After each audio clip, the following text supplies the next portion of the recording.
Good afternoon, students. Hello. Good afternoon, sir. Afternoon, sir. All right, good. All right, so let me bring up my calculator from now, because we're gonna need it for number 1. All right, so as you know, we are in revision mode today and tomorrow. All right, the session is recorded for those who are not here. All right, and as I've always said, it's progress before perfection. I'll get to perfection by practicing. You have to practice a lot. All right, so this session again is about revising the topics on this paper. This is the January 2017 paper we're doing today. We're going to do another paper tomorrow. We'll be doing the questions from the topics that we have already covered. All right, so that is what this is about. And as you know, if you did not do the questions before the session, you are to do them after the session, and you can use the video to assist you.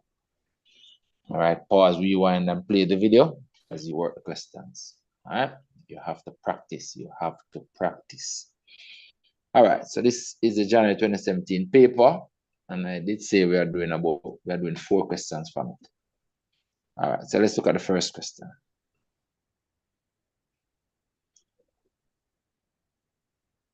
So the first question here is telling us to use a calculator or otherwise to calculate the exact value of this. Because it says use a calculator, what it means is that we can work this out by substituting all the values in that calculator. So you must get one of those textbook basically calculators, right, that you can type this in exactly as it is. So on the screen over here, I'm going to type it in there exactly as it appears. All right, so it's a fraction and then a mixed number of 3.5 multiplied by another mixed number. Not that. Want another mixed number.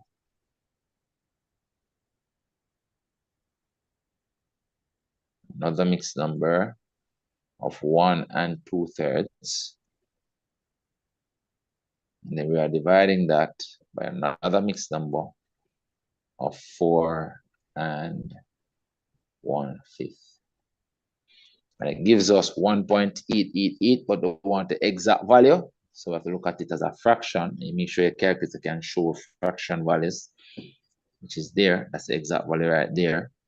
Or we can put this one right here. All right, so this would be equal to 25/18, which is the same as 1 7/18. That is the answer for that one. It's easy as that. Put it in the calculator and work it out. All right, then they want us to do this one as well. So again, we're going to go for the calculator.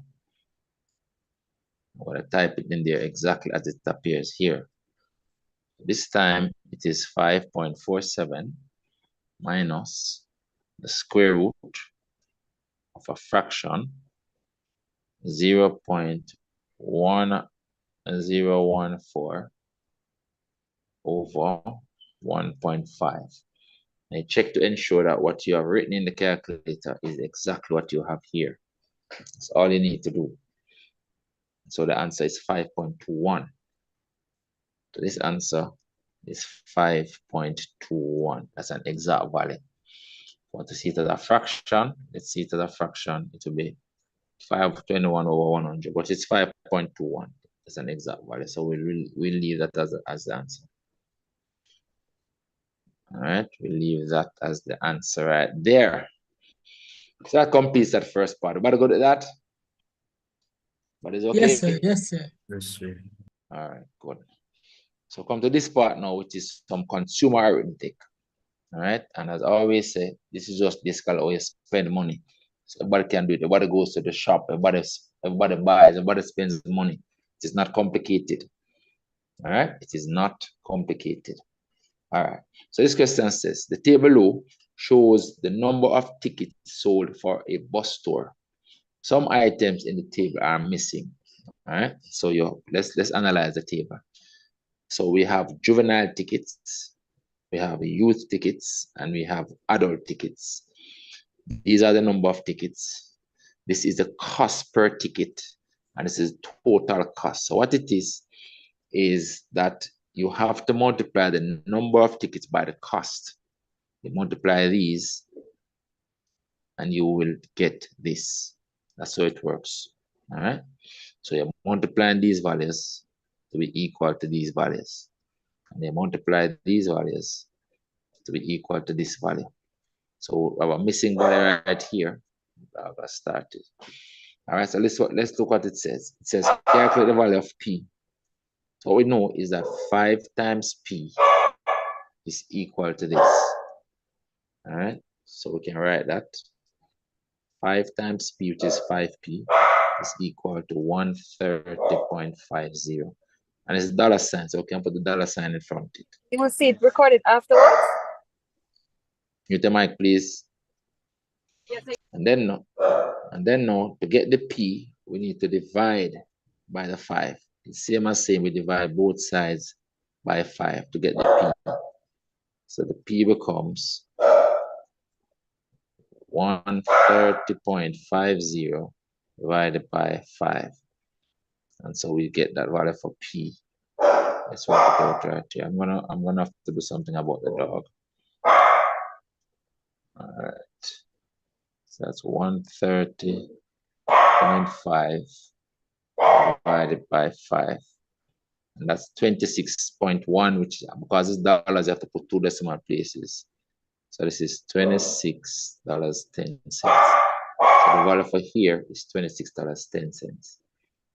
Okay, and put it on the diagram, put it on the table. So this is actually 26.10. So far, so good? Yes, sir.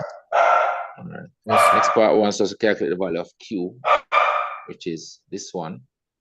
And Q again is 14 times this. That's what Q is equal to. So we can write that. The Q becomes 14 times, and it's dollar again, 44.35. And we're calculating that for Q. That's 14 times 44.35. And that becomes 620.90. 620.90. That becomes the value for Q. Let's put it on the table as well. 620.90.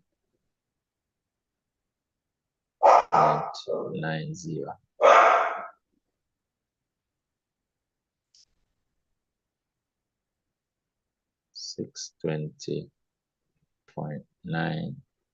You have to, even though the calculator give us 0.9, you have to put 90 because we're talking in money. All right, talking in money. All right, so that is that value. Then it says, the next part, it says an adult ticket is twice the cost of a youth ticket.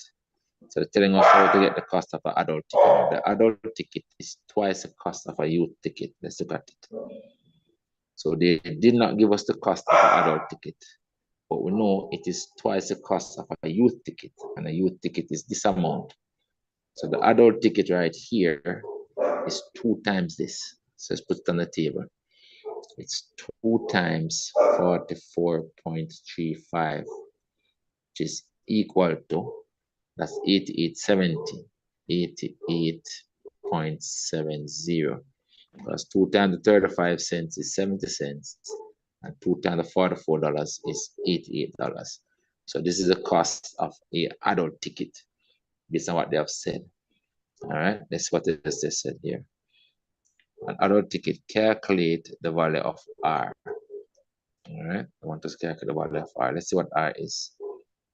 So R is right here. Oh, we put it in the wrong place. We put it in the wrong place. So this calculation should be right here. So let's just move it up. So this is really right here, which is the cost of the adult ticket, 88. Redo 88. So what it means is that R times 8870 is equal to this amount. All right. And I'm going to write it here and then copy it down. R times 88.70 is equal to this amount. 2483, 24, let me shift it over. 2483.60. And that's what I want to get the value of R. So let's copy this down now, or move it down. Cut it instead.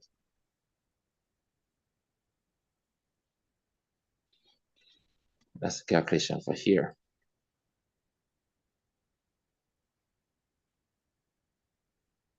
And so if we want to find the R, we have to divide by this amount, divide this on here. So the R becomes, which is the number of tickets, it becomes 2483.60 divided by 88.70. And work that out. So we're doing fraction 2483.60 divided by 88.7. We get 28. So R is 28, which is the number of adult tickets. But okay with that? But okay with that? Yes, sir. Yes, sir. Good. Then we come to down here. It says the bus company pays tax 15% on each ticket sold. Calculate the tax paid by the bus company. So they pay a tax of 15% on each ticket sold. Calculate the tax paid by the bus company. So if they're paying tax on each ticket, then they'll be paying the same tax on the total. So they pay the same 15% on the total. They're paying it on each, then they're paying the same percentage on the total. So the total tax is going to be 15% of the total that they collected for tickets. All right. So we'll need to calculate total collected for tickets, which basically is the sum of these. So let's write the total in this line. So let's put a different color. So the total that are collected for the tickets is the sum of these. Let's write that. So it becomes 130.5 plus 620.9 plus 2483.6. So they collected in total. So I can tick again. They collected in total $3235. That is the total. So the tax that they're paying is on this total, 3235. 3235. So I can put it right here. So the total is 3235. Total is $3235. That's the total they've collected from the sale of tickets, and they're paying tax on that. So the tax that they pay is 15% times the 3235, which is equal to 15% is just 15 over 100 or 0.15. So we can put it as 15 over 100 or 0.15 multiplied by the 3235. So the tax that they paid is equal to 485.25. That is the tax that was paid. They pay tax on the total because they're paying the tax on each ticket. So the total tax will be on the total that was paid. But good with that? But okay? Sir. But all right? Yes, sir. All right, good. That finishes question 1. All right, let's go to number 2. All right, let's look at this now. I don't think I need the calculator anymore. All right, so for this question now, it wants us to write this as a single fraction, this thing. As a single fraction. So when I have fraction adding, whether the fractions are numeric or algebraic, these are algebraic because they have letters in them like that. When I'm adding fractions, I want them to be related. I want them to have the same denominator. When they have the same denominator, they are said to be related, and you can add the numerator. So since this denominator is 3, and this one is 4, I can make them have the same denominator by multiplying this fraction by 4 over 4. I multiply this fraction by 3 over 3. 3 over 3. So I'm multiplying this fraction by 4, 3 over 3. I multiply this one by 4 over 4. And when I do that, this one can become 4 times 2x is 8x. 4 times 3 is 12. Divided by 4 times 3 is 12. Plus, I'm doing 3 times x is 3x. 3 times minus 4 is negative 12. Divided by 4 times 3 under here is 12. And then now we're adding the like terms. Since the denominators are the same, I'm going to add the like terms and put by the common denominator of 12. So it becomes 8x plus 3x, which is 11x. And 12 and negative 12 eliminate each other. So like 12 minus 12, so that's gone. So this is the answer. 11x over 12. That is it. What are we good with that? What okay with that? How did you get 4 over 4 and 3 over 3? Because I multiply the fraction by 4 over 4, this one, because I want the denominator to become 12. So I multiply the denominator by 4, and then I have to also multiply the numerator by 4. And for this one, because I want this denominator to become 12, I multiply this denominator by 3, but I also have to multiply the numerator by 3. Remember, 3 over 3 is 1, you know. And if I multiply anything by 1, it stays the same. Similarly, 4 over 4 is 1. And if I multiply anything by 1, it stays the same. So it's just adjusting the fractions to make the denominators the same. Understand that? Yes, sir. All right, hold on a second. Let me see if I can do something about the dark. Hold on.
All right, guys. Sorry about that. So everybody good at this?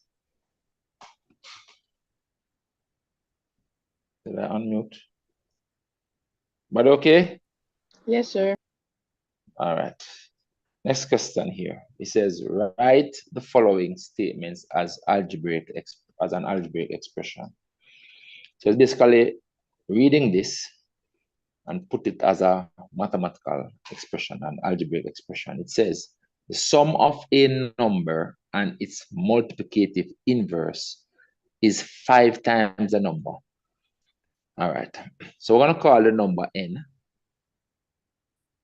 And the sum means that you're adding. And the multiplicative inverse of n is 1 over n. That's the inverse of it. And is means equal.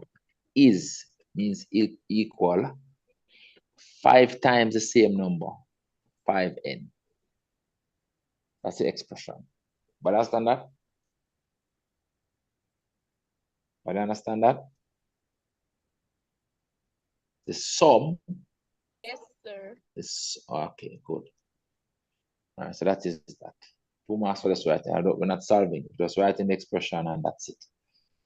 All right, next question. Next question wants us to factorize these things completely. All right, so this now firstly is the difference of 2 squares, because this is a perfect square number. So this can be expressed as x squared minus 6 squared.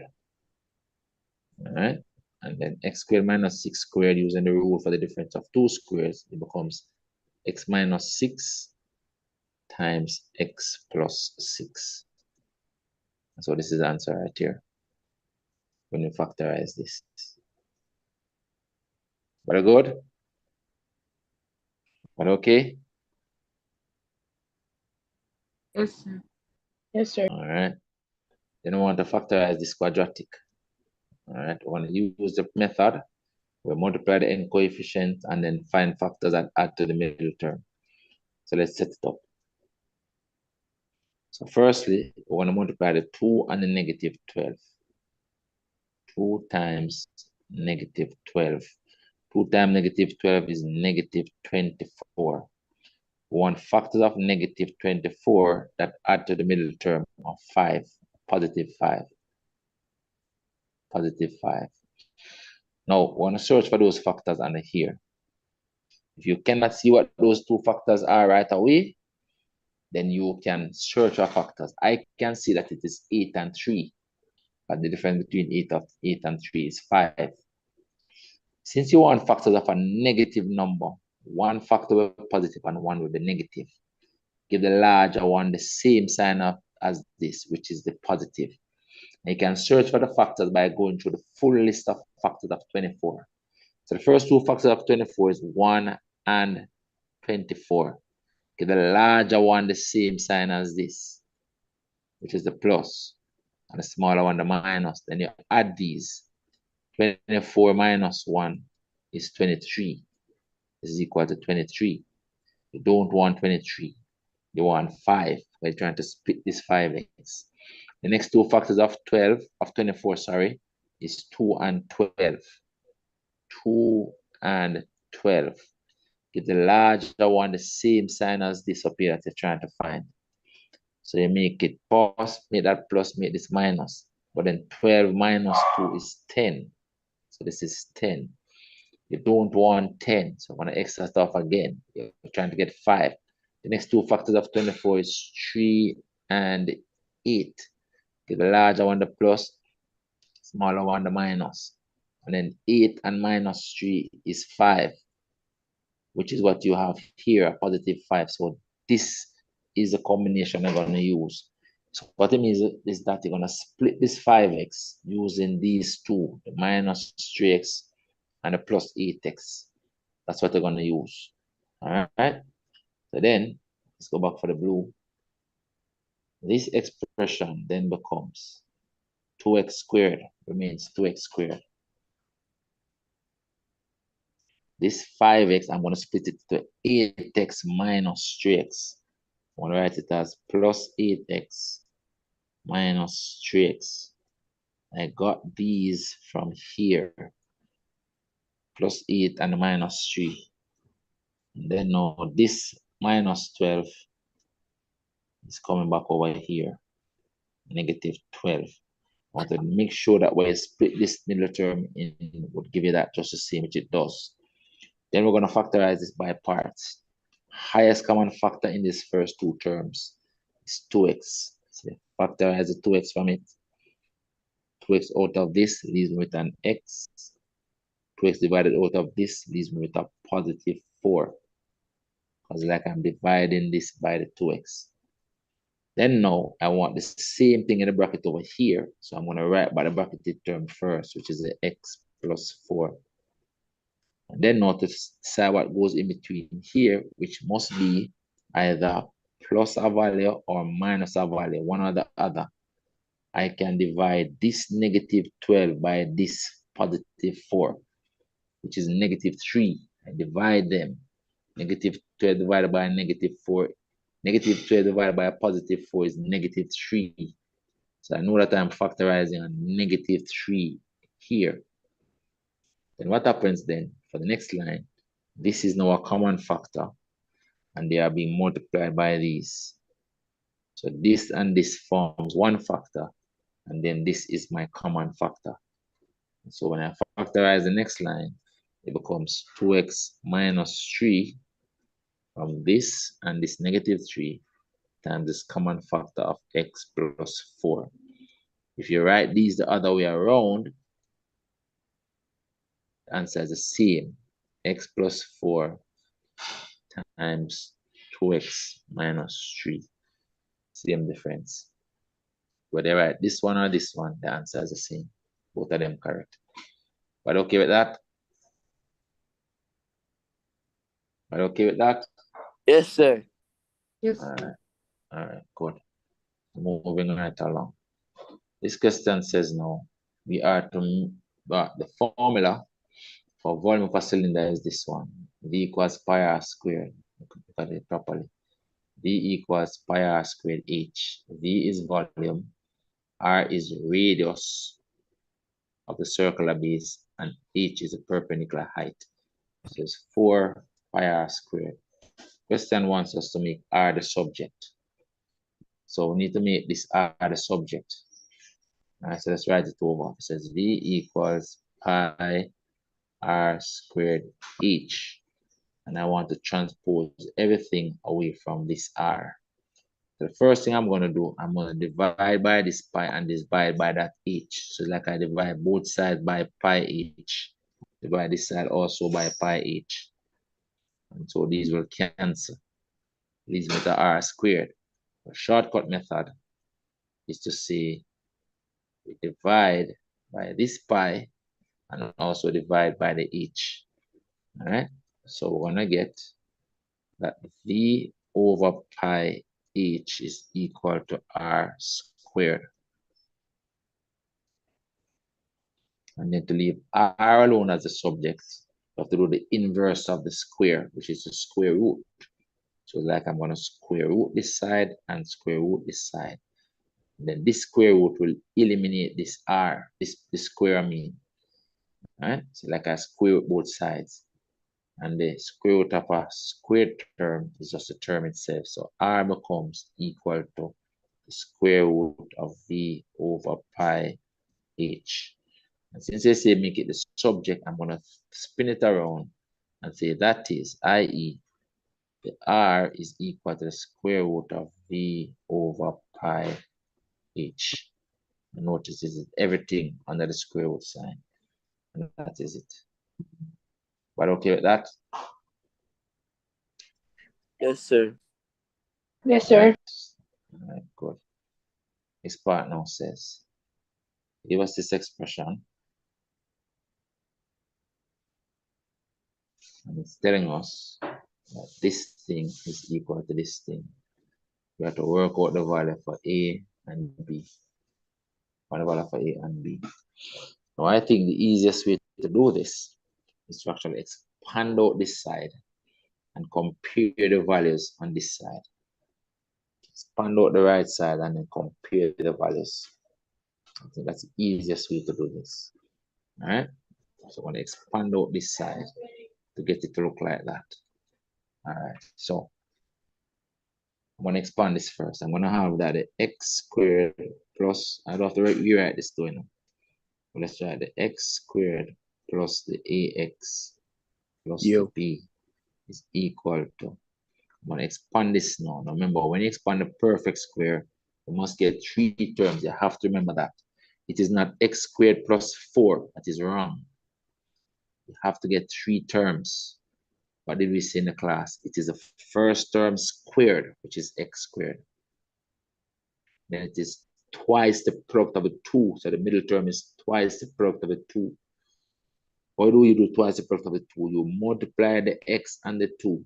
You get 2x, and then you double that. You double that 2x to 4x.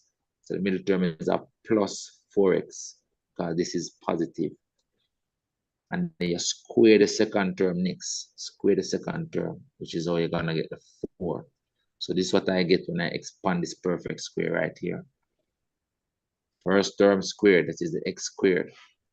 This now is twice the product of these two things, meaning you multiply them first. When you multiply this and this, you're going to get a positive 2x. And you double the positive 2x to get a positive 4x as the middle.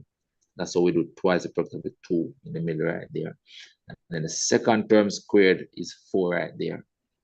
And we're subtracting this 3, minus 3.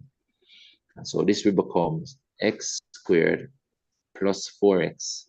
And then the 4 minus 3 is 1. And so if we're comparing these now, you will see that this a is equal to 4. And you will see that this p is equal to 1. All right, when you compare the coefficients. So we can put that and say that implies that the a is equal to 4 and the p is equal to 1. I think that's the easiest way to do it. But okay with that? But all right with that? Yes, sir. Yes, sir. Yes, sir. All right, good. That finishes that question. So next question we have to do is number 4. Number 4 is the next question. Number 4. All right, so number 4 is a functions question. All right, so it gives us this function f, this function g, and it wants us to find g of 0 of plus g of 5. So we're substituting the 0 in the g function and also the 5 in the g function, all right, to get this. So this becomes equal to the g of 0 first, means 0 in the g function. It becomes 3 times 0 plus 1 over 2 plus, we're doing the g of 5, means that we're substituting 5 again in the g function. So it becomes 3 times 5 plus 1 divided by 2. All right, that's a 0 right here. Let's write it properly. 3 times 0. And so this is 0. And this numerator becomes 1 plus this becomes 15 and 1, 16 over 2. Since 2 fractions with the same denominator, we can add the numerator values and it becomes 17 over 2. That is my answer. Are you okay with that? Are you good with that? Yes, sir. Yes, sir. All right. Next part wants g of f of 5. F of g of 5, sorry, f of g of 5. Now this f of g of 5 really is the same as f of g of 5. Now technically we just calculated g of 5, the g of 5, we just calculated a while ago. The g of 5 really was this part, g of 5, which basically came down to this, which is 8. 16 over 2 is 8.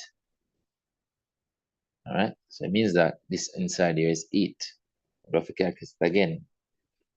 So we're going to write this therefore as f of 8.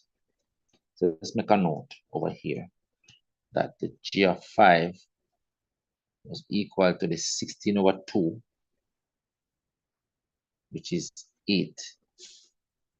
And we are using that inside here for the g of 5 because, again, remember that f of g of 5 means g of 5 followed by f.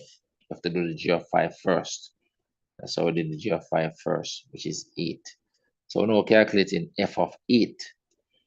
And f of 8 now is obtained by substituting 8 in the f function right up here. This is the f function. So putting 8 inside there now. And so it becomes equal to 4 times 8 minus 7. 4 times 8 minus 7. Where are you going with him? Oh. What's the answer for this, guys? 32 minus 8. 32 minus 7. 25. 25. 25. All right, good. All right, guys. So that is that. Moving along. Then we want f to the minus 1 of 1 next. All right. So we're going to use a method where we calculate f of 1 first, f to the minus 1 of x first. I'm going to do it 2 ways this time. I'm always doing it this one. I'm going to do it 2 ways this time. So I want to calculate this. All right. I'm going to do it 2 ways. I'm going to use a method where we calculate f to the minus 1 of x first, then we do f to the minus 1 of 1. All right. So what was the f function again? Let's look at it. It is 4x minus 7. This is right up here. F of x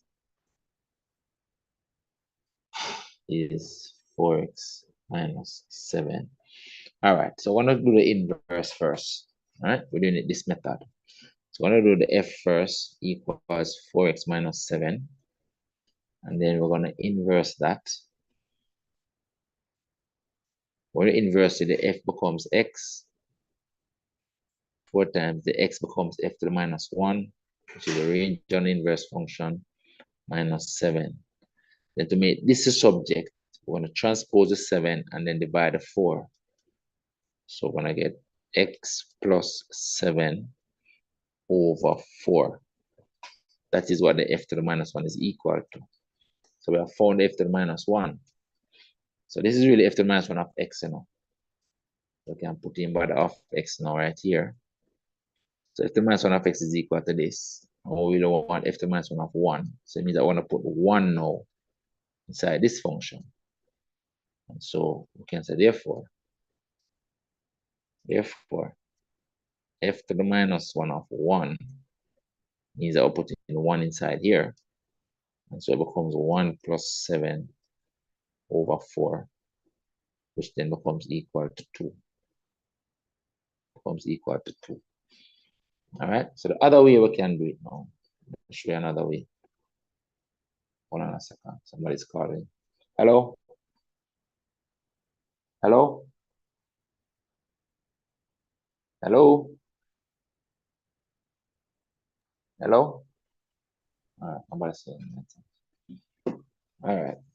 So the other method is to say this f to the minus 1 of 1, we're going to let it be equal to some number. All right. So like we say, all right, let it equal some number. So I'm going to say, all right, f to the minus 1 of 1 is equal to some number n. I'm trying to find that number n. If f to the minus 1 of 1 is equal to some number n, then it means that 1 is equal to f of n. F of n. So I'm going to call it again. Hello? I'm in a class now. Can you speak quickly?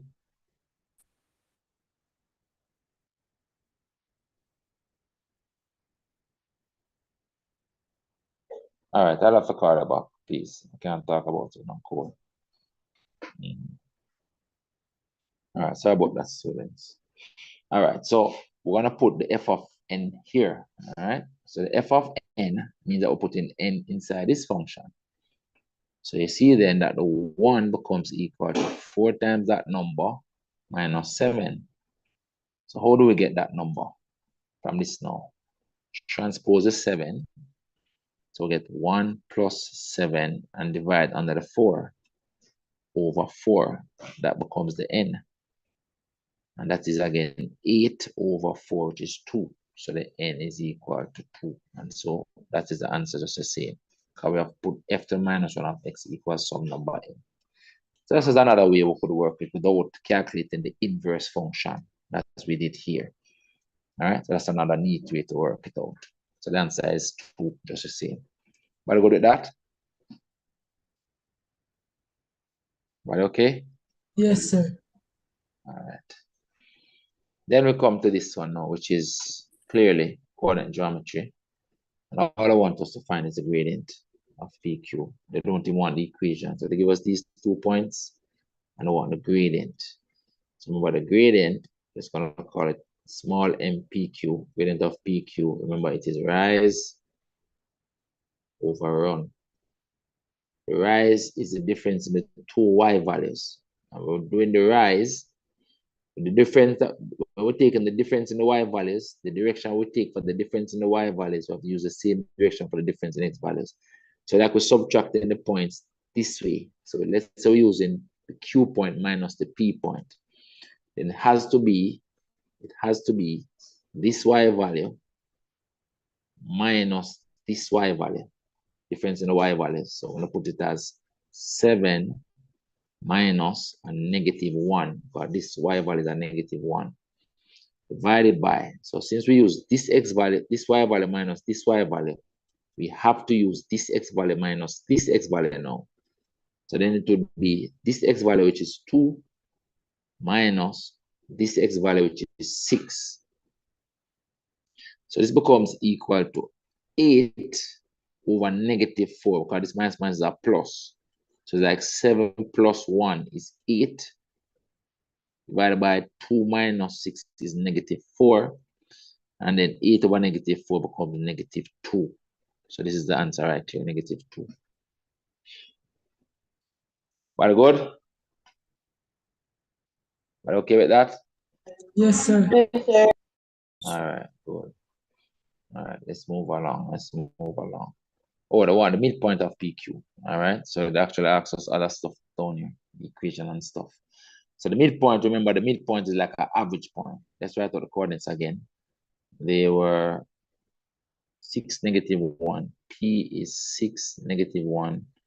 And Q is 2, 7. 2, 7. So the midpoint is like an average point. So the midpoint, we're going to call it capital M for midpoint. Now remember, we use common M for gradient. We're now using capital M for midpoint.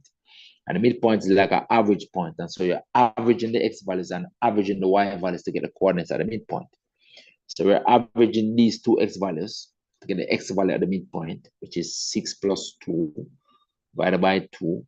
And you're averaging these two y values, the negative 1 and the 7. Negative 1 plus 7, and you're dividing that by 2. So the midpoint becomes 8 over 2, which is 4. It becomes 7 minus 1, which is 6. Numerator is 6. 6 divided by 2 is 3. So the midpoint is this point here, 4, 3. Then the question says, we have to find the equation of the perpendicular bisector of PQ. So we did a question like this in the last class, the perpendicular bisector. So let me sketch it again. It's like you have the line PQ right here. This is a sketch. It's not necessarily the actual thing. And you want this line that I'm marking in red, passing through the midpoint M that we just calculated, which is 4, 3. Let's call this line line 2, second line, and it is perpendicular. So to find the equation of this perpendicular bisector, that red line, we need to know 2 things about it. We need to know the gradient of it, and we need to know a point that it passes through. The point that it passes through is this one. And to find the gradient, we're going to use the fact that it is perpendicular to PQ. And so the gradient of this red line is a negative reciprocal of the gradient of PQ. So let's look at it. The gradient we need, the gradient of line 2 is minus 1 over the gradient of PQ. Remember the gradient of PQ is -2, you know. See it here? So like we flip this and change the sign and get a half for the gradient of the perpendicular line. Or we can put the -2 under here. And it will become -1 over -2. The negatives would cancel. And so we would end up with a half. So the gradient of the red line is a half. And then it passes through this point M. And so the equation of line 2, which is the red line, becomes y minus the y value at the midpoint, because it passes through the midpoint, equals the gradient of line 2, that perpendicular line, perpendicular bisector, into x minus x value at the midpoint. This is the BFF formula for the equation of a line, remember. So substituting the values in this now. So what is the ym? The ym is 3. The y value at m is 3. What is the xm? X value at m is 4. X value at m is 4. And the gradient of the is a half. The gradient of the perpendicular line, the red line, is a half. Right? And so this becomes y minus, as I said, ym is this 3 over here. Y value at m is 3 equals the gradient of the line is a half. I'll put a half right there into x minus xm. X value at m is 4. X value at m is 4. I'm going to multiply this half across here, because when I multiply the half by this, I'm getting a whole number. So I'm just going to write y minus 3 equals half times x is half x. And then half times -4 is -2. And then this -3 comes over here and becomes a +3. And so y is equal to half x. The +3 and the -2 becomes a +1. So I'm going to put +1 right here. And this is the equation of the red line. That's my answer. The perpendicular bisector. Very good at that? Yes, sir. Okay. All right. So that finishes that number 4 question. All right. Just functions and coordinate geometry. All right. So we're jumping up to number 8 now. Number 8. Going up to number 8. And so all these questions are skipping over. We're eventually going to do all of them. Just a matter of time. We will eventually do all of them, and you will have to do all of them too. All right, so let's look at this one now. This one looks like a variations question. As soon as I see the table, it's a variations question. So the question says, the table below shows pairs of values of x and y, where y varies inversely as x, or y is inversely proportional to x, same thing. So the inverse proportion means 1 over, right? It says express y in terms of x and a constant k. In other words, they want us to write the relationship formula. If y varies inversely as x, then it means that y is equal to a constant divided by x. That's it. 1 mark to write that, because an inverse variation. If it was directly, it would be y equals k times x. But it's not directly, it is inversely. So inversely is written like that, k over x. K over x for inversely. All right. Then it says, what is the value of k? So see, I told you, some of these questions ask for the k, some don't. So to find the value of k, you're using a known pair of values. So in this table, they gave you a pair here that you can use, and they gave you a pair here that you can use. You can use any one of them you want. I'm going to use the first pair. For no particular reason, I'm just randomly using this pair to find my k. How do we use it? Plug the x value in the formula where the x is under here, and plug the y value here. That's how we use it. Let's write it out. So find k. I'm gonna find k. We always find k first. Find k first. If they ask you for k, they're gonna ask you for it first. If they ever ask for k, they're gonna ask you for it first. What are we using? We're using x equals 3, y equals 2. That's a pair of values that we're using. X equals 3, y equals 2. We plug in the 2 there, and we plug in the 3 there. All right. And you're gonna see then, when we do that, this equation here becomes 2 equals k over 3.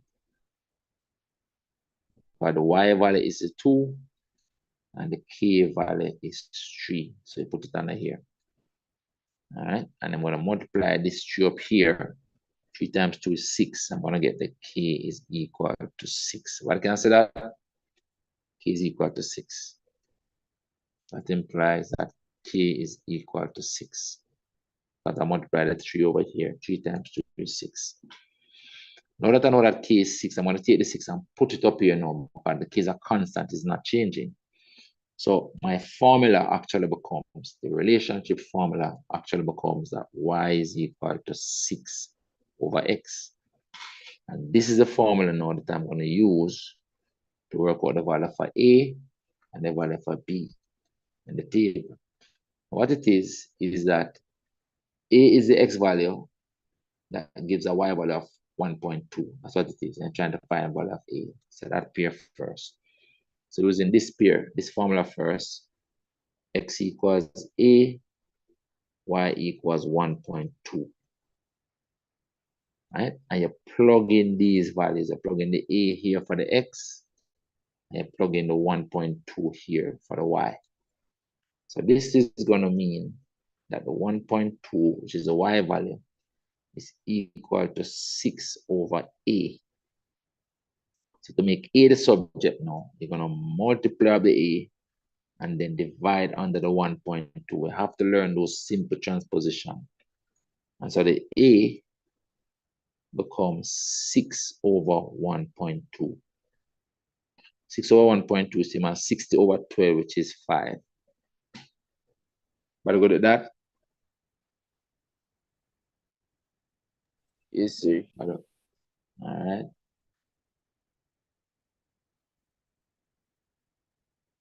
All right. So then we're going to use the same formula on the other pair up here, this pair, which is that the x value is 20 when the y value is b. I'm going to use that pair now to find the value of b. So the x value is 20 when the y value is b. And you plug in these two values in this formula. All right. So the y value is b. So we're going to put b as a subject. So we're going to say, therefore, b is equal to 6 divided by the x value is 20. 6 over 20. And 6 over 20 is 3 over 10 or 0.3. I'm putting 0.3 because they gave decimal on the table. Right? So I'm putting 0.3 for that. That is it. B equals 0.3. Very good. Any questions on that? The same thing all the time. Different values, same thing all the time. Are they right with that? Good? Yes, sir. Yes, sir. All right, good. Next one. This is now our quadratic. All right. And they give us a quadratic graph this time. Question said the diagram below shows the graph of this quadratic function. So firstly, what are some of the things we can identify? As the square term is positive, it has a smile shape, as you can see. It has a smile shape. Secondly, this is a y-axis intercept that you can see right here. Crosses y-axis at 8. And that's all that this standard form can tell you. But because they give us the graph, a lot of the work we don't have to do. But the graph is there. So for example, I know that at this point right here down here is xt, yt. So the coordinate of xt, yt, the xt is 3, and the yt, this will be -1. -1, yt is -1. And so I can use these values now to write my vertex form. All right, I can actually write, I'm just doing some additional work for you. So I want to write the vertex form, which is the form that has the function, called a function f of x, that has a function as f of x equals a into x minus xt squared plus yt. As I have the graph and I can see the values, I don't have to calculate these. I can write them down. So it will be A, which is 1, into x minus xt. Xt is 3 squared, and yt is -1. So if they ask me to write it in the vertex form, I can just write it down because I can see the xt and the yt. I don't have to calculate them because they are in front of me there. All right, it is just some additional stuff I'm showing you. But let's answer the question. Let's see what I want us to do. All right, so the question says, use the graph to determine this solution for that. Remember, when you solve the equation, you are finding the roots. But this is a quadratic equation now, you know. So the equation gives the roots. Remember, the equation is what you use. It gives the roots. What are the roots? The roots are the x values where the graph intersect the x-axis. 2 and 4 in this case. That's what the roots gives you. And the question says, use the graph. You know. So you don't want it to go about solving it. If you solve it to get it, they're not going to get the marks.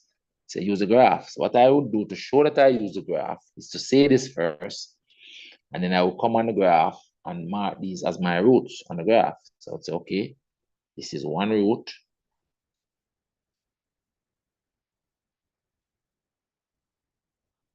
And this is the other root. The roots are the points where the graph intersect the x-axis. So I might write root x equals 2 and root x equals 4.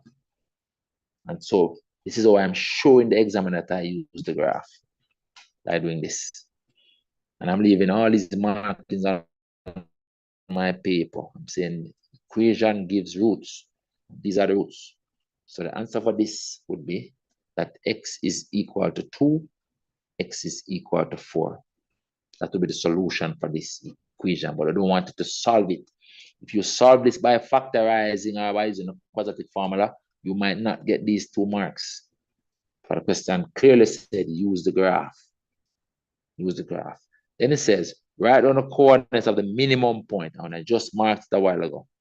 So I'm going to come back on the graph right here and tell him that this is the minimum point right here. So I'm going to come back on the graph and I'm going to say min point, minimum point. I'm telling the examiner that I'm using the graph. That minimum point is 3, -1. Put it on the graph to show that I use the graph, and then I just write it down here. 3, -1. But good at that? But okay with that? Yes, sir. All right. And if we continue, so what it says now, write this in this form. See that? Now some person is going to actually do the work. We don't have to do the work because remember the vertex form is related to the minimum point. So what I would do, I would take this and also come back up here to show I get my values. I would say my minimum point is xt, yt. That's the x value at the turning point and the y value at the turning point, and it is equal to this. I'm saying the xt is 3 and the yt is -1. Then I'm going to come back down here now and say this now, another form of writing that function or that expression is to say it is a into x minus xt squared plus yt. Is another way of writing this thing. Right? And we have the a equals 1 because the coefficient here is 1. The xt, we just set it on the graph up here. We just declare that it is 3. It is 3. And the yt, we just declare it as -1. -1. Mute your mic, please. Mute your mic. Mute your mic. And so this thing actually becomes a, which is 1, into x minus 3 squared. And then the plus yt is -1. So this right here is my answer. Are you good with that? Are you okay with that? Yes, sir. All right. So that when you get the graph and you can actually see the values, you don't have to waste time and calculate. Right? You don't have to calculate because you have the values. And this is how you use your knowledge.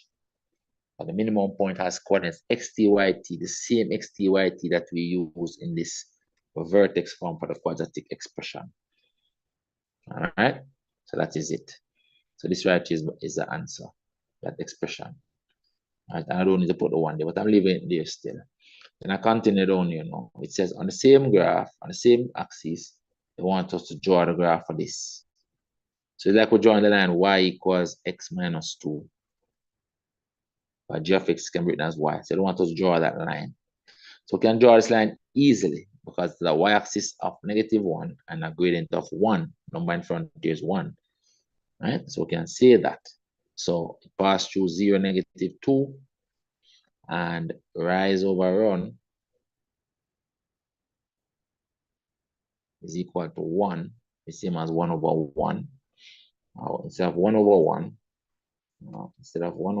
1, we can make a bigger jump and maybe say something like 5 over 5 or 4 over 4. 1 over 1 is the same as 5 over 5.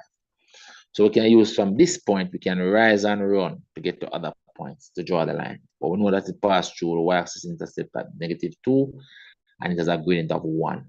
All right, so let's put on this point first, this point first, and then do the gradient to get other points. All right, so I want to do it now. So pass through -1 right here. Let me draw it in a different color. Let's draw it in red. So it pass through -2, we said. We're doing y equals x minus 2. So the y-axis intercept is -2 right here. It has a gradient of 1, which is 1 over 1. But looking at the graph now, a convenient value to use is 1 over 1. 1 over 1. Convenient value to use is 2 over 2 for the gradient. So starting here, we're going to rise 2, run 2. That's what gradient is, or you rise and run from point to point. So we're going to rise 2. So rise 2, run 2. So you run 2, you're coming out to here now. Look at it carefully now. You're not rising and running the grid. You're rising and running the units. So from here to here is 2 units you rise. And you have to run 2 units. 2 units is all the way out to this. How the scale on the y-axis is different from the x-axis. On the x-axis is 1 centimeter to 1.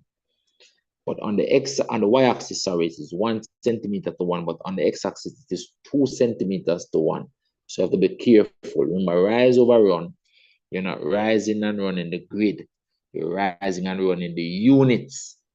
Units. All right? So rise 2 units up to here. Then run 2 units. So run 2 units out to here. So this is a point on the line right there. All right, and then we can continue. Rise 2 units again to here. Run 2 units. 1, 2 to there. It's another point on the line. All right, and then we can continue. Rise 2 units again. 1, 2. So you go from 2 up to 4. You rise 2 units. All right, and you're gonna run 2 units. So you're running from 4 over to 6. All right, so you run it 1, 2, so you come over to 6. So that's another point on the line that you want. So we can do it this way rather than calculating values. Just use the graph rise and run. And all you have to do now is draw the straight line through those points. I'm gonna get a straight line going like this. Let's draw it straight. Nope. Something like that. That becomes a straight line. But you can see that I'm not able to draw it straight, but you have to use a ruler and draw it, right? You have to use a ruler and draw it. And what I know is that the question is going to ask us next about the point of intersection of the line and the curve. Because they're going to ask us about the solution set, which is basically this point right here. I'm marking in blue. And this point right here. Those are the 2 points where they intersect each other. So remember, the line is g of x. The line is g of x. And the function, the curve up here was f of x. So you might want to know where f of x and g of x intersect, where they equal. It's at these 2 points. Okay, let's mark them down from now, because we know that they're going to ask us for that. This point is a point 5, 3. 5, 3. This point is 5, 3. And this point is 0, 2. 0, no, not 0, 2. 2, 0. 2 is the x value, 0 is the y value, 2, 0. This point is 2, 0. So we ask for the solution of the curve and the line. It is these 2 points. Let's see what they ask you. So it's 2, 0 and 5, 3. Let's look. It's a, see? Hence solve this. That's what it is, you know. Hence solve this. So why does it say hence? Means I must use a graph. So they don't want you to solve this a normal way, you know. That's why they only said hence. So it means that you have to use what you drew on the graph. But the previous question was asking us to draw this line on the graph, and we did it by using the y-axis intercept and the rise over run. Let me change this to 2 over 2, because we did use 2 over 2. 2 over 2. All right, to draw it. If you want to plot 2 points, you can also do by plotting 2 points. Remember, you can use 1 point and the gradient as well to draw a line. It requires less calculation when you use that method. So when they come here now, I say hence. Hence, it means that you must use this line that you just draw to get your solution and calculate. So if you go and calculate and solve this equation by transposing the x and transposing the 2 and solve it, you're not going to get these 2 marks, because the question only said hence. If it was hence or otherwise, then we could proceed to solve it, transpose the x and transpose the negative 2, get a quadratic equation and solve it. But what this means, what you have to realize is that this equation is asking you for where f of x is equal to g of x. That's what this is asking you. Know? That's the equal there. This side of it is f of x. This side of it is g of x. So this really means where do they meet on the graph? Watch this now. This equation is an equation in x values alone. So it means that your answer will only be the x values alone where they meet. So you're not going to bother to put the y values. You will only need the x values. So I'm leaving this on my paper as well, you know. I'm saying f of x equals g of x. And this means the points of intersection. That's what this means. Points of intersection. Points of intersection.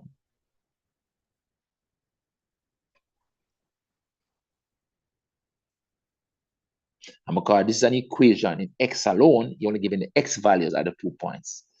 So from the graph, the x is equal to 2 at one of the points right here.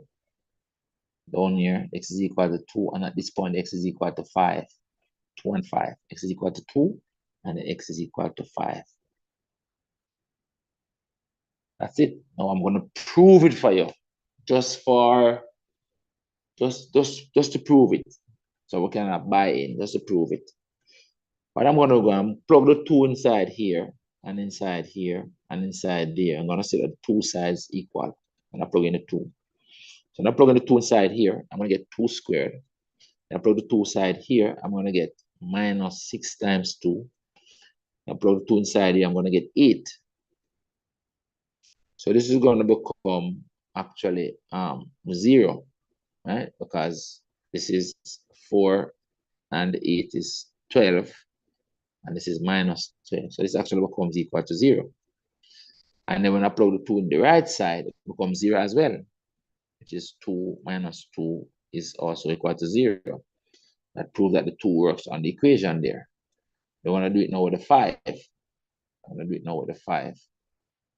So this proves it with x equals 2. Let's do it now with the 5. Let's separate this with a different color. So this works with the x equals 2. This is a proof with x equals 2. I'm now going to do a proof with x equals 5. So I'm going to plug the 5 now inside here and there. Then I'm going to plug it in this side and see what we get. Then I plug the 5 inside here first. I'm going to get 5 squared minus 6 times 5 plus 8. All right. Now this is 25. Mute your mic, please. Mute your mic. 25 minus 6, 5 is 30 plus 8. All right. Plus 8. So this 25 minus 30 is negative 5. Negative 5 plus 8 is 3. So this is working out to be 3. That's what we get on the right side. And if I plug the 5 inside here now on the right side, oh, sorry, this is on the left side. When I plug the 5 inside for the x on the right side, I'm going to get 5 minus 2, which is also 3. So it shows that those two answers that I wrote are actually correct answers. But this thing down here, this is for x equals 5. This is the proof for x equals 5. But what I've written in red down here in these boxes, is not necessary. I'm just doing it to show you that those answers are correct. But I go to that. But I understand? Yes, sir. Whatever the question? Or whatever the question. All right. So we're finished with this paper now, guys. We're finished with this paper. So we're gonna go back now to the worksheet, and we're gonna do a couple questions from the worksheet. All right. So we're finished with this paper. All right. All these things we're gonna do as topics later on. These other stuff coming up soon. We're finished with this paper now. I'm gonna send another paper to the group after the class this evening, which is for tomorrow's class.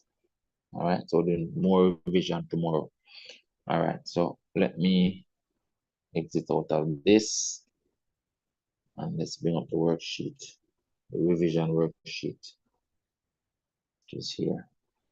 And I've marked the question that I'm going to do, which is this one. I'm going to do this quadratic.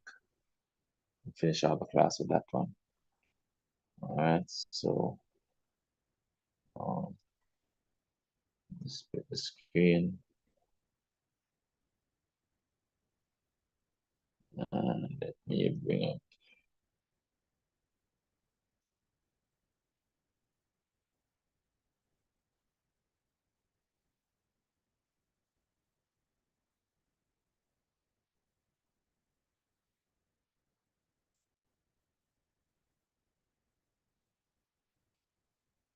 All right. We're going to do this question now, guys, on the left side. So first part of it is a simultaneous equation of a line. That's a line and a curve. All right. Simultaneous equation of a line and a curve. That's where we're starting. And this is what we calculate these now. All right. So we're doing the curve. We're doing the curve.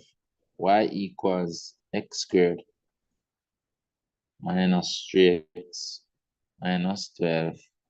And the line y equals 2x minus 6. So at the point of intersection, right, the y values are the same. Just as well, the x values are the same. So this one, because they have y as a subject of both of them, at the point of intersection, because the y values are the same, it means that this is equal to this at the point of intersection. Because when you solve them simultaneously, you're actually finding the point of intersection. So we can say at intersection,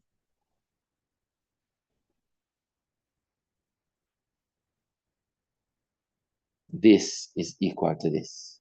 So it becomes x squared minus 3x minus 12 becomes equal to 2x minus 6. As we did in the question a while ago, curve on the line becomes equal, but this time we're calculating it. We're not using any graph to do it. All right, so we're going to transpose this 2x and subtract and transpose this 6 and add. So we're going to get x squared. Now when this 2x comes over, it become a minus 2x. Then the minus 3x and the minus 2 becomes minus 5x. Minus 5x. So we're getting a minus 5x. Then when this negative 6 comes over here, it's going to become a positive 6. The negative 12 and a positive 6 becomes negative 6. Negative 12 and positive 6 add to give me negative 6. All right, so I'm going to end up with a negative 6 over here equals 0. 16, not 6. Sir, 16, sir. 16 is What the... is 16? Oh, 16? Oh, thank you. Yes, sir. All right, not 6. All right, 16. 16. All right, so this changes now.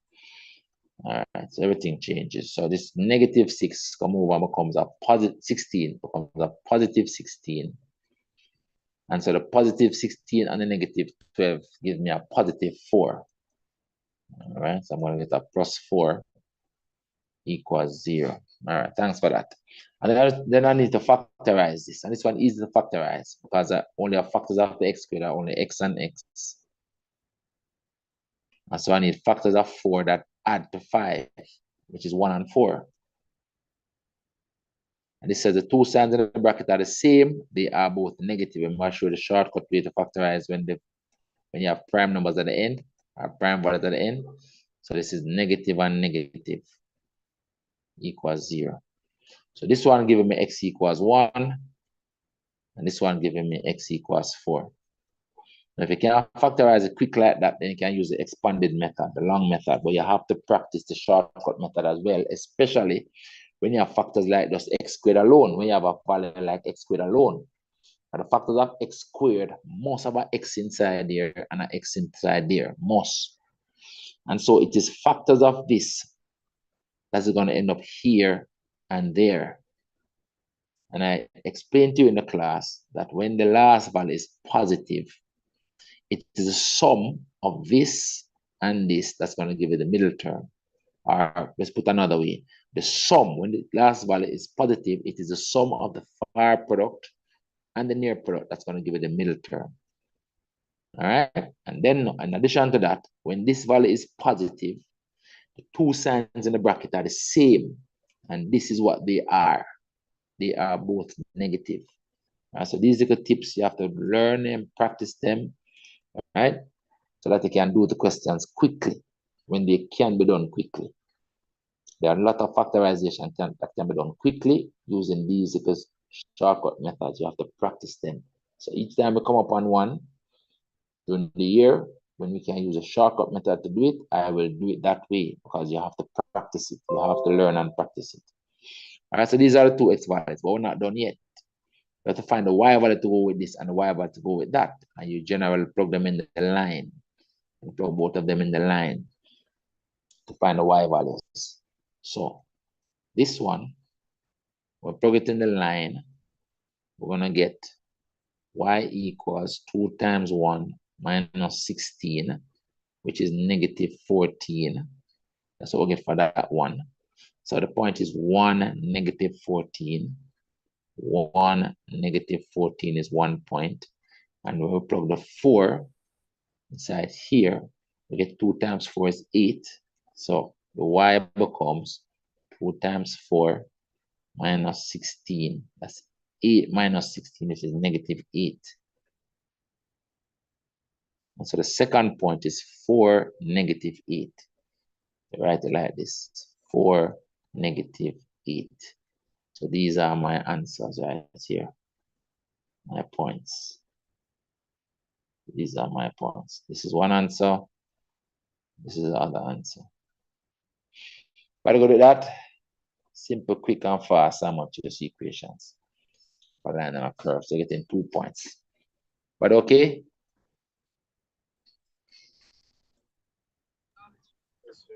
Yes, sir. All right. Now watch this. Look at this question now. Show you something. Look at this question carefully now.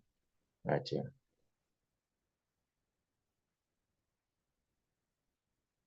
This question says we are to express this, which is a quadratic, in this form.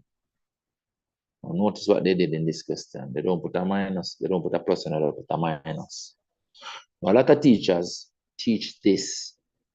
They teach it as 8 equals b over 2a. But 8 equals b over 2a is on the premise that the expression is x plus h squared plus k. Right? That's what they teach it. So if you use the same formula, 8 equals b over 2a, on this one, and don't change that minus to a plus. You're going to get the wrong thing in the bracket. And that is one of the reasons why I don't bother with the H and K business. Because sometimes they put different things inside here. Sometimes they use P and Q. Sometimes they use A and B. And the students are confused sometimes. And so instead of using H and K, that is why in my program, I tend to use XT and YT. So they are giving us y equals x squared minus 3x minus 12 to complete the square. Instead of using this with the H and the K, I'm going to use what we know for sure. I'm going to use A into x minus xt squared plus yt. Xt is the x value at the turning point on the curve.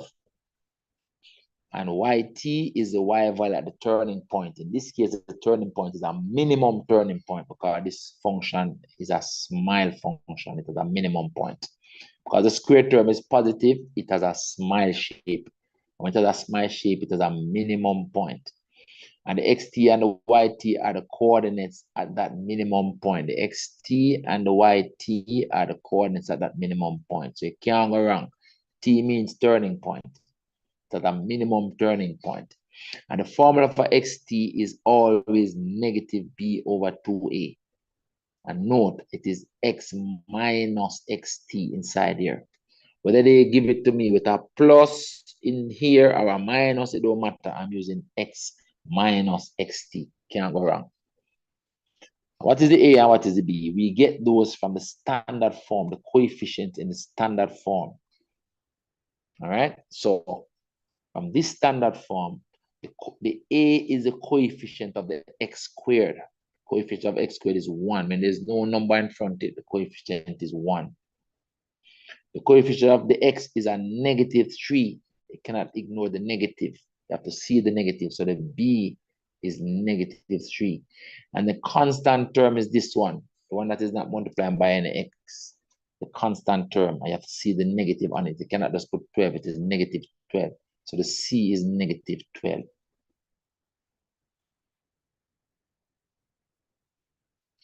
So my xt is calculated using the b here and the a here. If I plug those values in this formula, it becomes minus, that's this minus. Then the xt, the b is negative 3. So it's minus a negative 3. Minus a negative 3. You can put it in a bracket if you like, or you can leave it like that. All you know, it becomes a plus. Minus is a plus. They divide this by 2 times a, and the a is 1. The a is 1 right there. It's 2 times 1. This becomes 3 over 2. Because this minus becomes a plus 3 over 2. So this 3 over 2 is a value that is coming right here for the xt. We need to now calculate the yt, and again, there's a formula for the yt. You can also calculate the yt by plugging the xt value back into the function here. Because yt is the y value when the x value is xt on the function. So we can calculate the yt by plugging those xt values back into the function. But we can also calculate it using the formula. So the yt is 4ac minus b squared divided by 4a. You just have to know the formula if you want to use this method to do it. When I teach other maths, I use a different method. I use a process method to do it. But in CSEC, I tend to teach it with this formula method. All right, so the yt becomes equal to, plugging in the values. Now you're careful with these negative signs. So it is 4 times a, the a is 1, times c, the c is negative 12, minus, this minus is this one. It is not squaring. You're only squaring the b. You are only squaring the b. And the b is negative 3. So you're squaring negative 3. So you see this minus comes back here. And when you square the negative 3, it's going to become a positive 9. All of that is divided by 4 times a. 4 times a. Again, the a is 1. 4 times 1. And it's a matter of working this out now. All right. So YT becomes, this is 4 times 1 is 4. 4 times negative 12 is negative 48. Minus, this is this here minus, it is not changing to a plus because it is not squaring. And you're subtracting negative 3 squared. Negative 3 squared is 9. So I'm subtracting 9. Because when you square a negative number, it becomes positive. And dividing this by 4. And then this then becomes negative 57. Because 48 and 9 is 57. And both of them negative. So negative 48 and negative 9 is negative 57 over 4. That's what it is, negative 57 over 4. But good with that? But okay with that? Yes, sir. And then now, this negative 57 over 4 is a YT value that is coming right here for the YT. So now that I have those values, I am now ready to write this expression. Let's call it Y again. Put a Y in front of it. So that expression, I'm going to write it down here now. It becomes Y equals, the A is 1. I'm going to put 1 there. I don't have to put it, but I'm putting it still. The A is 1. Bracket. X minus xt. Xt is 3 over 2. So it's minus 3 over 2. Put on the square. Don't forget the square. And then the plus yt is negative 57 over 4. So the plus yt is negative 57 over 4. So instead of the plus yt, I can just write negative 57 over 4. So it's negative 57 over 4. That is it. So this right here is my vertex form. That's the answer for here. Over here, they're asking me to write this. Write it in that form. This is my answer over here. This is it. That's my answer. But okay? But okay? Yes, sir. But look here. If you had gone, watch this now. If you had gone and just remember from some other class that h is equal to b over 2a. Right? And you're trying to do x minus h squared plus k. And using the formula h equals b over 2a, you would have put the b as negative 3. See, the b is negative 3 over 2 times 1. And you'll get negative 3 over 2. And if you put negative 3 over 2 here for the h, then you might have gotten x minus negative 3 over 2 squared plus whatever the k is. I get the same k. I get the same negative 57 over 4, right? Negative 57 over 4. But what you might do here now is change that minus to a plus and write x plus 3 over 2 squared minus 57 over 4. And then this will be wrong because it is really supposed to be x minus 3 over 2. So that's why I want you to be careful. You have to observe these differences. The formula that teachers teach, the b over 2a is on the premise that this inside here is a plus, not a minus. All right? So if you're going to use that method, you have to be mindful that that is when that is a plus. The h is b over 2a. Anybody in the class learn this thing? I mean, a teacher who use the b over 2a, which is okay, but you have to understand it the right time. Anybody learn it that way in your class? No, sir. Yes, sir. Yes, sir. You learn it. Your teacher b over 2a, right? Yes, sir. Good. So you have to know that the b over 2a is when it's x plus h. X plus h. And then it teaches you that the turning point is minus hk, right? That's what I'm Yes, teaching. sir. The Yes, sir. turning Yes, good. yes, sir. Right. So some teachers teach it that way, which is fine.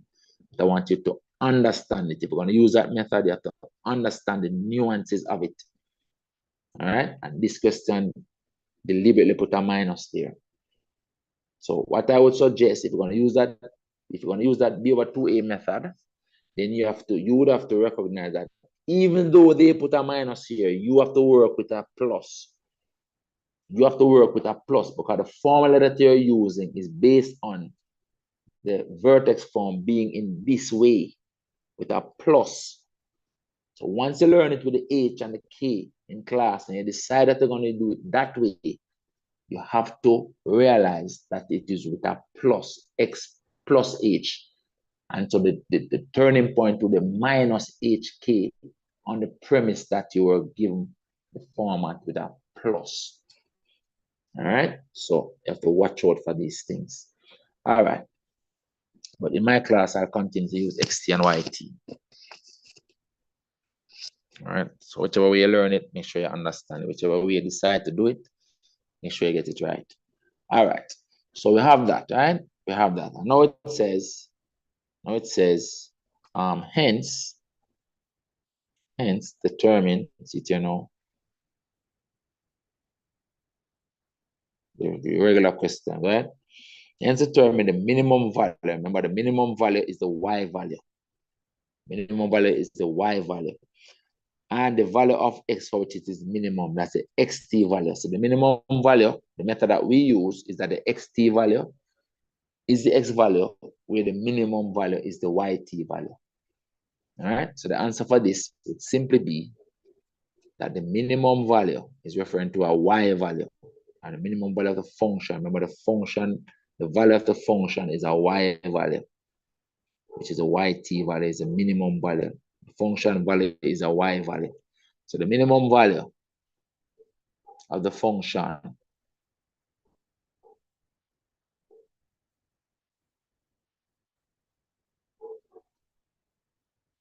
is YT, the YT value, which is negative 57/4. And it asks us what value of X you get that minimum. That's what they're asking us here. And the value of X, which is his minimum. So the minimum value is this when X equals the XT value, which is when X equals 3/2. You can see it, you know, look, you can see it, because look, if the X value is equal to 3/2 right here, 3/2, if the X value becomes 3/2 like the XT value, then 3/2 minus 3/2 is going to make this 0. And when this is 0, all of this becomes 0. And then the Y value is going to become this, negative 57/4. So you see it is consistent. So the Y value is negative 57/4, which is the YT value. And that happens when the X value becomes equal to the XT value. Remember, this is the XT value. So that is the concept behind it, guys. That is the concept behind it. All right, and it's a minimum. I'm going to explain too much why it is a minimum from the perspective of the formula. Maybe when we get to ADMAS, I'll explain it. You might appreciate it more then. All right, why this is a minimum in relation to the function. All right, so I'm going to say it one time. So this is a minimum because this square term is always positive. Because the A is positive, it means that you'll be adding to the negative, to the negative 57/4. You can only be adding. So it's like you start at the negative 57/4 and you can only add to it because the square term can't be negative. Because the A out here is positive, you are adding to what you already have. So this can only get bigger. The Y value can only grow from this value. And that's why this value is the minimum value. Because overall, your Y value can only be greater than this. All right. So, I mean, if you understand it, so be it. If not, not a problem. Just know that the YT value is the minimum value, which occurs when X equals the XT value. So this is the answer for this part down here. All right. Which is like a standard thing for these quadratics. A lot of people answer them and get them right and don't really understand what they're doing. You know? So I want you to understand. Now, this part of it now says we are to calculate correct to 2 decimal place the roots of this equation. Remember, the roots are the points where the graph intersects the x-axis. Now we can calculate it from this by putting this equals 0, or we can just solve this using the quadratic formula. Why am I using the quadratic formula? Because the question told me this, give you answer correct to 2 decimal places. which to 1 decimal place, sorry, give a answer correct to 1 decimal place. Why are they telling me that? Because I cannot solve this by factorizing. I have to use the quadratic formula, but I can also solve it from here by putting this equals 0 and transposing for the x. It's going to end up with the same values in the quadratic formula anyway. And that's why the quadratic formula looks so close to these and to this. It's almost like you see them in a quadratic formula. Because the quadratic formula is derived from the vertex form that these things are used in. All right, that's why the quadratic formula you're seeing similar things. You see in the 2a, you see in the 4ac minus b squared, but these are flipped around in the quadratic formula. All right, but anyway, let's continue. We're going to use the quadratic formula on it. Let's use the quadratic formula. So we have in part 3 the equation x squared minus 3x minus 12 equals 0 to solve to find the roots. And when you solve the equation equals 0, you're finding the roots. When you have the expression equals 0, that is the equation corresponds to the roots, which are the points where the graph intersects the x-axis. We want to use a formula. Let's remind ourselves of the formula.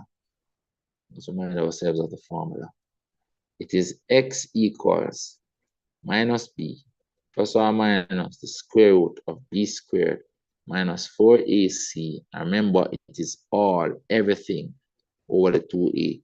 One common mistake a lot of people make is to put this part alone over the 2a inside here like that. Let's not do that, guys. It is everything, the whole of this on the numerator over the 2a. You have to be careful. That is the formula. If you look at the formula sheet, that's how it is. All right, so we're going to plug the values in there now. X equals minus b. The b is negative 3. So be careful that minus. It becomes minus and negative 3. That is the b, minus b. Plus or minus the square root of b squared. Again, the b is negative 3. And you square it. Now, oftentimes people square that and they put, for example, negative 9, which is wrong. When you square the negative 3, it's going to become a positive 9 right here. Or it's going to become a positive 9. It never becomes negative. It never becomes negative nothing. It's always positive because when you square a negative number, it's positive. It's a common mistake. They want to minus now. And we're doing this calculation, we're careful with the negative sign. So it's minus 4 times the a. The a is 1 times the c. The c is negative 12. Everything divided by 2 times a, where the a is 1. So we place the values in there carefully. Let me tell you something now. If you're ever working this out at CSEC level,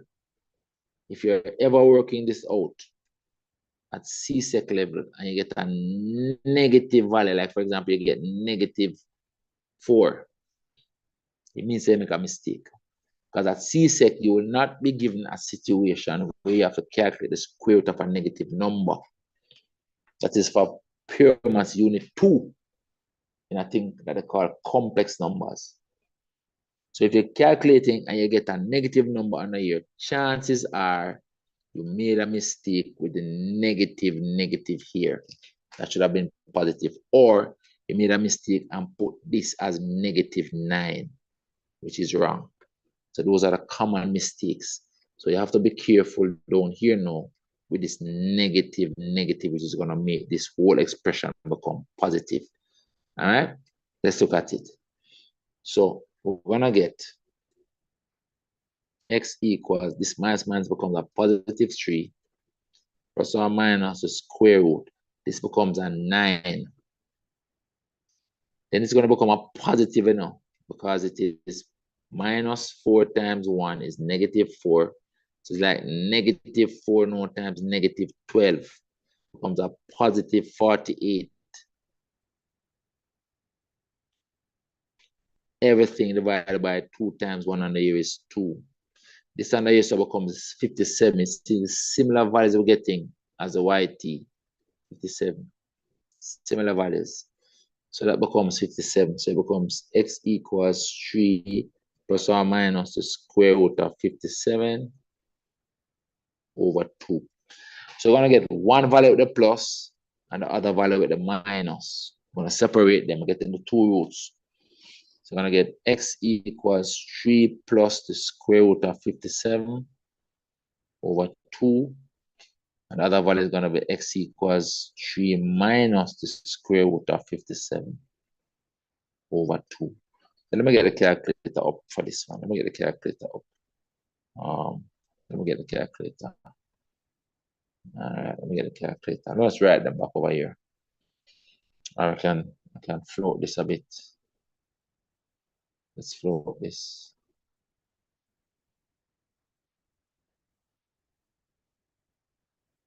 Let's float this a bit and do the calculation over here. All right, so I'm working these out now. Sure. All right. I'm working these out, right? So them under here, so those two. All right, let's do them. So we're getting, put in the calculator as it is, right? So it's 3 plus square root of 57 over 3 over 2. And it's 5.274, but the one decimal place is 5.3. So we're getting x equals 5.3. X equals 5.3. That's one root. And the other root now is with the minus. With the minus here. So I'm going to come on the calculator. I'm just going to change it to a minus. Minus on the calculator. So I get negative.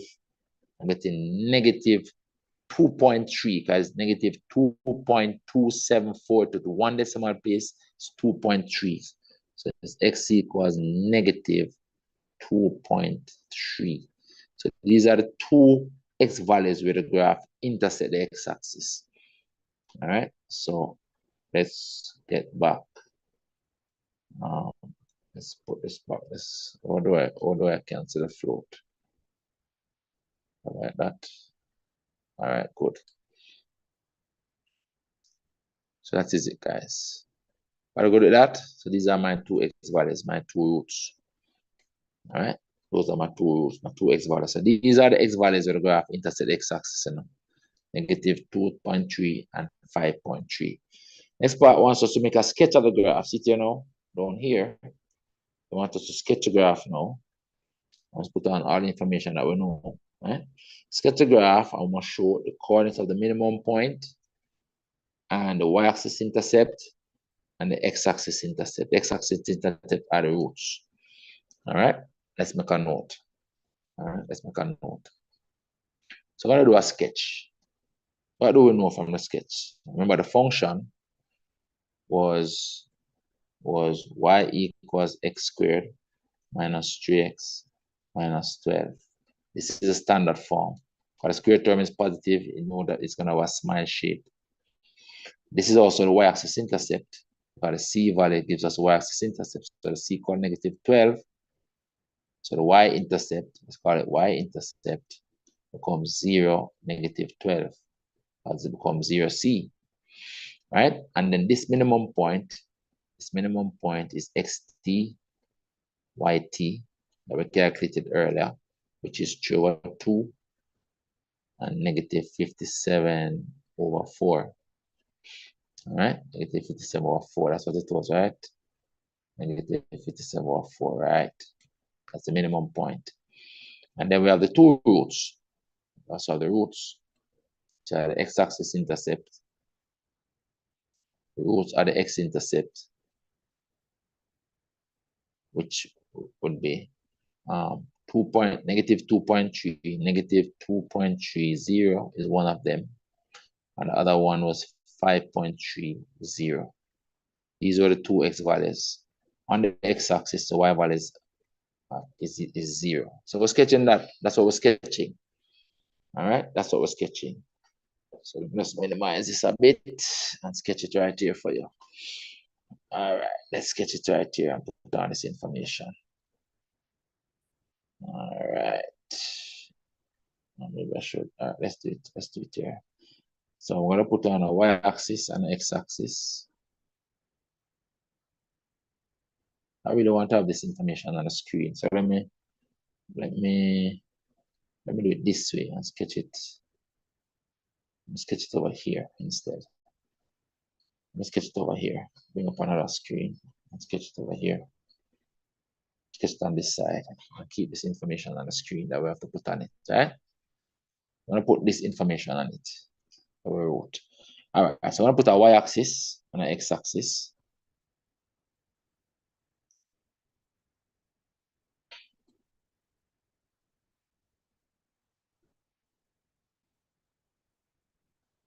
Y-axis, x-axis. So we know that we need a smile, but it's either gonna turn up here, turn up here, turn on here, or turn down here. So the first question, where is this point that it turns? Where would this point be? It turns where the x value is positive and the y value is negative. X value is positive this way, and y value is negative this way. So the turning point, this turning point is somewhere down here. So we know that it must turn somewhere down here. That's the first thing. All right, the turning is somewhere down there. Then no, this is my y-axis intercept over here, 0, -12. Across the y-axis at -12. So where would that be? That would be where the y values are negative on the y-axis. That's somewhere down here. So you must cut the y-axis somewhere down here. So we need a smile that turns down here and crosses the y-axis somewhere there. And then now we have the two roots. One root is -2/3, and the other root is 5/3. So one root is over here, and the other root is over here. But the -2/3 is closer to the y-axis on this side. So that's how we need to sketch. And sometimes you really only need this information, where it turns and where it crosses the y-axis to complete it. So when I draw a smile that turns down here and crosses down here, let's just draw that. And it doesn't matter, it doesn't have to be to scale, it's not to scale. So I'm just gonna draw it like this. I'm gonna put this as my minimum turning point. 3/2, -57/4. It is not to scale. That's my minimum point. This is my y-axis intercept. 0, -12. 0, -12. These are my two roots here and here. This one must be the positive one, 5.3. This one must be the negative one, -2.3. And that is my sketch. Sketch of y equals x² minus 3x minus 12. That is my sketch. But okay with that? But good with that? Hello? Yes, sir. Yes, sir. Yeah. That's beautiful. And by now you have to go and redo it. You have to be able to do it in the exam by yourself. To practice it from now. These are the kinds of questions you have to get comfortable with. You want to be able to do these things without thinking. You get to that level by practicing, practicing, practicing, practicing.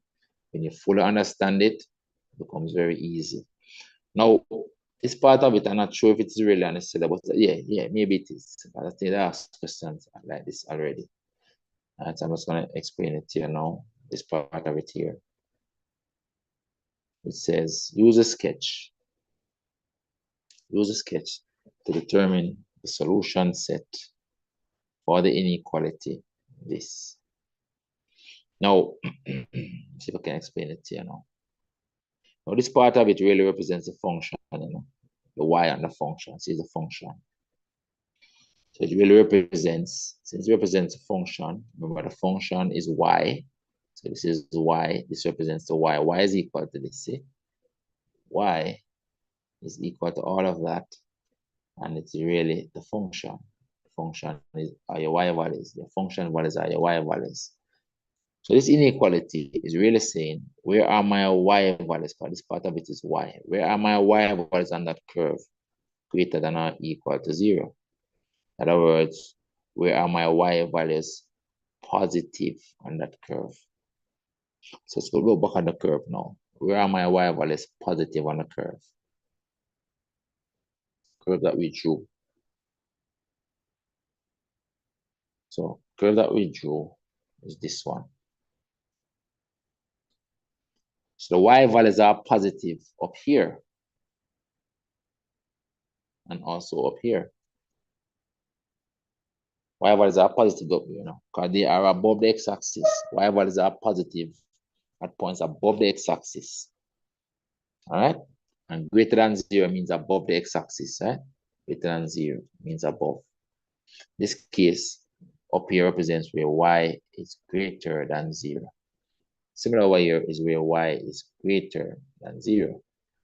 So the question is, what x values give us y values up here? So for example, a y value up here that is positive is obtained by an x value out here. It's an x value out here that gives me a y value up here. The x value out here is actually greater than this one. So all x values to the right of this value, let's mark it in purple. All x values to the right of this one will give me y values up here. And similarly, y value up here is obtained by an x value. Is obtained by an x value down here. X value down here is what will give me a y value up here. So y values on this part of the graph is obtained by x values that are to the left of this x value, somewhere out here. All x values down here will give me y values up here. So the answer for that inequality, which was x squared minus 3x minus 12 greater than or equal to 0, is referring to the y values out, the x values out here that are giving me these positive y values, and the x values down here, which are giving me these positive y values. Because the equal is a part of this inequality, it is also referring to the values of x which have the y equal 0, which are these values, these x values on the roots themselves as well. All right, so the solution for this inequality would be these x values, that x value, and values to the right of it, and also this x value and values to the left of it. So the solution would be x less than or equal to this negative 2/3, 2.3, or over on this side, x values out here will be greater than the 5.3, but we also want the equal 5.3, so I'm going to put the equal as well. So the inequality, the solution for this inequality will be here.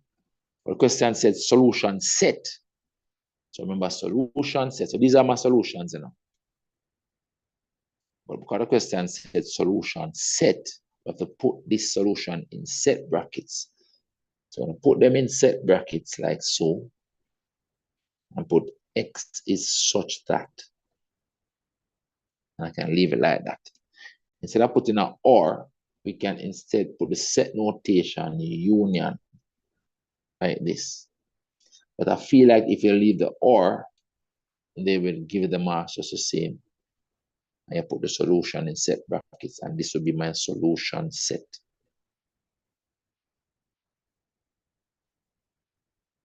For this inequality. Think you understand it, guys? You understand that? Yes, sir. So let me just make one little adjustment and I'll show you something else now. I'm going to show you something else. So the same curve. Copy. Let me show you something else now. Paste. All right, so using the same curve, I want to show you something now. Make some adjustments now. Now, what if instead the question was not greater?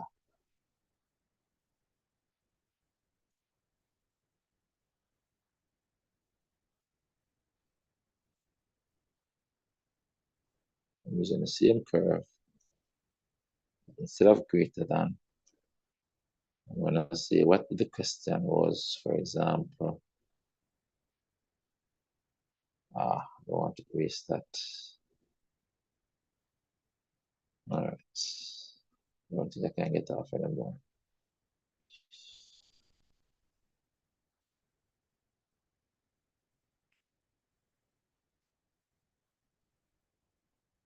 All right, let's leave it like that.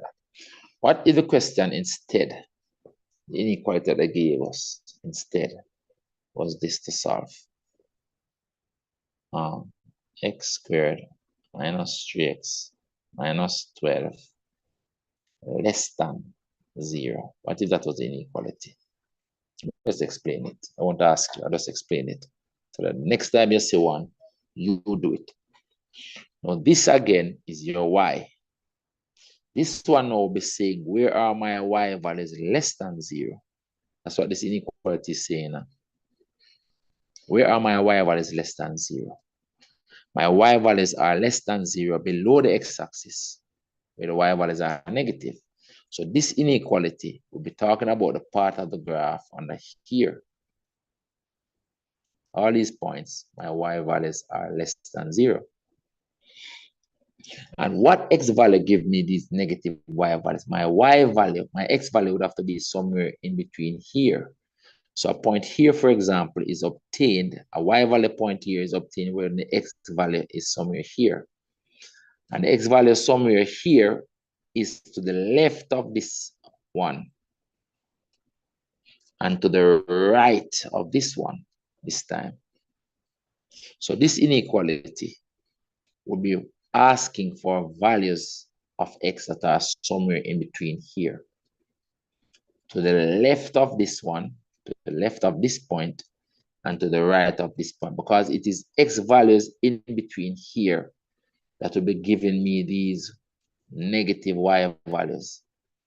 So the solution now for this one, we'll be talking about x values in between these two roots, in between the two roots. All right, so on this side, it would be where the x values are less than this value, because values on this side are less than 5.3 now, less than 5.3. And again, values inside here, based on this arrow pointing this way, values inside here would be where x values are now greater than this negative 2.3. But put another way, it can be written another way. And so, okay, let's put it another way. The x values in between here, these are x values that I want. The x values in between here. If I have an x value in between here, somewhere inside here, it is going to be less than this one, less than this one, 5.3.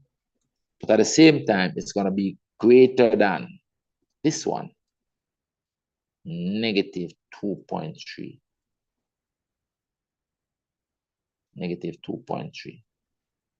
And this will be the answer for this one. X is between the 5.3. I want values between those two, and that's how it is written. So the solution will be that x is now less than this one, 5.3. But at the same time, the x in the middle is going to be greater than the negative 2.3. So your solution is between those two values. The x values that you want are between those two values. So this will be a solution. And it can be written as one interval, because that's what it is. One interval of values. In the previous case up here, was two separate regions of values, two separate ranges. And so we have to write two separate inequalities, one for over here and one for over there. And we had to say or, because you cannot be over here and over here at the same time. Your X value is either down here or it is up here for your Y values to be positive. Two separate ranges, two separate inequalities. Down here, this case, once you are inside here, anywhere, you are at the same time less than this, and at the same time greater than this, and that is why we are able to write one interval of values. This is a and situation. In the previous case, it was a or situation. So this will be my solution. And if the question said solution set, same thing, put it in set brackets. Put the set brackets around it and put x's such that, and this would be my solution set. And notice, because the equal was not on this, I am not putting the equal on these. If the equal was on this, then I would put the equal on these as well, because it means that I will be including the roots. All right? But I'm using an example now when the equal is not there. So if the equal is not there, then the equal is also not here. And that will be my solution set if they give me this to solve. All right, if they give you this to solve in an exam, guys, it will be in reference to a graph as they did in this question. Where you will sketch a graph, or you have a graph, and then just put this as a last part and ask for the solution. Or they might put this and ask for the solution. In this case, this will be a solution set. In this case, this would be a solution set. I wanted to watch over the video, and sometimes when you do any of these questions with these graphs, practice to write a solution set for this, something looking like that, or for something looking like that. We don't know what's coming on the exam, so we have to practice. All right, guys, but okay? But okay? All right, so I'm gonna end Yes, it there. sir. All right, I'm gonna end it there, guys. I'm gonna end it there. So remember, tomorrow I'm gonna send another paper to the group, and I want you to try the questions. I know you're in school and stuff, but try and find some time to do the questions. All right. So tomorrow's session, I think this paper, I'm going to do a paper, and then I'm also going to do this question. I have not yet done this question right here in tomorrow's session. All right. So tomorrow's session might go a little bit quicker. I might just do 4 questions and that one and call it a day. So since we went kind of longish today, I give you a shorter day tomorrow. Remember, everybody can come back. All the students from the Monday class, Monday, Thursday, and all the students from the Wednesday, Thursday. So revision, I'm still gonna have more revision on Saturday. More maths equals better maths, all right? And you're expected to redo all these questions. You know the drill. Redo all the questions. Watch over the video. Use the video to assist you to do the questions. You have to keep practicing, keep revising. All right, we have the ACES exam next year. Straight A's we need to get on that exam. So we have to keep practicing. All right, guys. Okay, everybody. Yes, sir. Yes, sir. All right, then. So we're going to end it there. So see you again tomorrow, everybody. Okay, bye. Bye, sir. Okay, then. Bye, sir. Okay, so I'm tired. So tired out today. Oh, Lord. All right, bye, everybody.